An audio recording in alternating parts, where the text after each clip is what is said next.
Bonjour à vos auditeurs et bienvenue pour une nouvelle vidéo. Je vous emmène aujourd'hui dans les joies de l'administratif. Oups, je crois que certains d'entre vous ont été parcourus d'un frisson au son de administratif.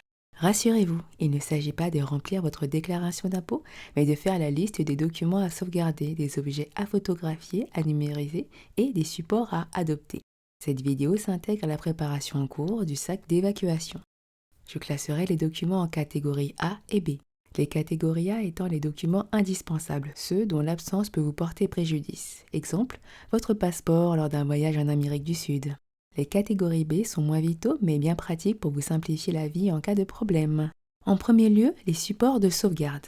Je vous recommande 3 supports. Un support papier pour les photocopies des documents de catégorie A.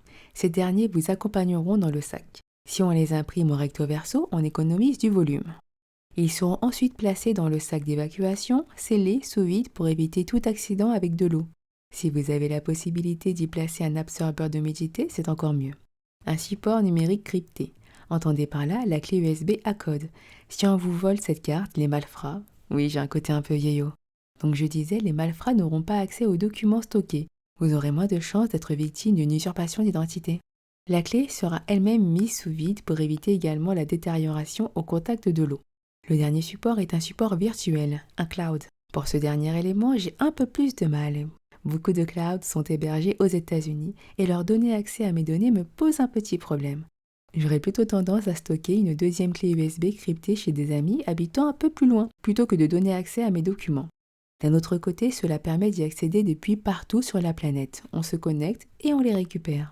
Je n'ai pas précisé, mais j'intègre ici aussi bien l'évacuation vers un gymnase situé à 50 km du domicile pour cause de feux de forêt que le départ précipité pour un autre pays. Prenez l'exemple d'un incident nucléaire. Boum, ça explose. Par chance, les vents sont contraires. Mais pour combien de temps? On saute dans sa voiture, on se barre vite et loin. Espagne, Italie, Belgique, Argentine?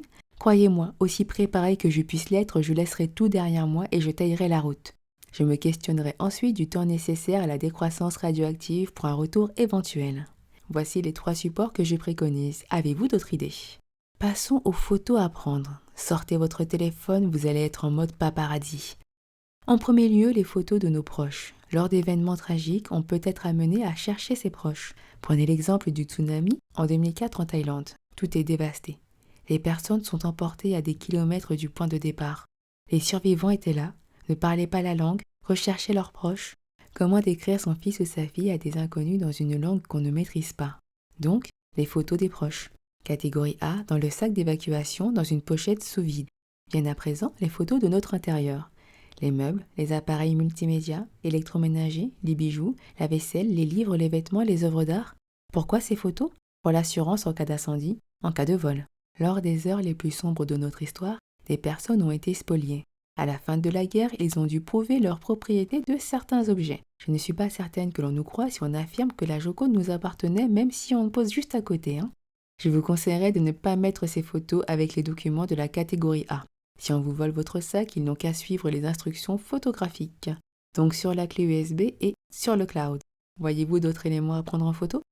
Nous voici sur la dernière partie des documents à sauvegarder. Les catégories A, ceux dont il faut les photocopies papier dans notre sac. Les papiers d'identité, carte d'identité, passeport, livret de famille, acte de naissance.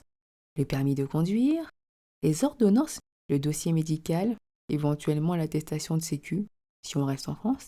Résumé du dossier médical, maladie, allergie, opération, matériel chirurgical, groupe sanguin. Les diplômes, si on doit s'exiler, autant essayer d'avoir une situation acceptable dans le nouveau pays. Un répertoire téléphonique. Vous connaissez tous vos numéros par cœur? Passons aux classes B, les papiers secondaires qu'il est possible de retrouver, mais qui vont demander un certain nombre d'efforts. Les factures des appareils multimédia électroménagers, les titres de propriété, les fiches de paye, sinon, en cas de perte, il faudra recontacter tous les anciens employeurs. Les contrats d'assurance, les contrats de prêt immobilier et les documents importants que vous souhaitez préserver. Il nous est possible de placer la clé USB dans une pochette spéciale en mode cage de Faraday. Cependant, si vous avez des sauvegardes mais que tous vos ordinateurs sont incapables de les lire car grillés, c'est dommage. Je pense avoir fait le tour, mais je suis persuadée que j'ai oublié des choses. Par chance, vous êtes là. Qu'ai-je oublié? Qu'auriez-vous intégré de plus comme document? Vous savez, Parfois la préparation est difficile. Émotionnellement, ça peut coûter. Imaginez-vous ranger dans votre sac les photos de vos proches en sachant que ces photos ne seront utilisées qu'en cas de problème majeur. D'un autre côté, mieux vaut les avoir et que ça ne nous serve jamais plutôt que d'en avoir besoin et de ne pas les avoir. On travaille son mental de guerrier. Autre point, levez la main ceux qui reviennent et ne s'abonnent pas. Je vous vois. Enfin non, ne levez pas la main, vous auriez l'air malin. Mais cliquez là s'il vous plaît. On n'est pas loin de ma clôture habituelle, un petit effort. Voilà, c'est terminé, je vous dis à très bientôt. Prenez soin de vous et des vôtres. Et bisous bisous.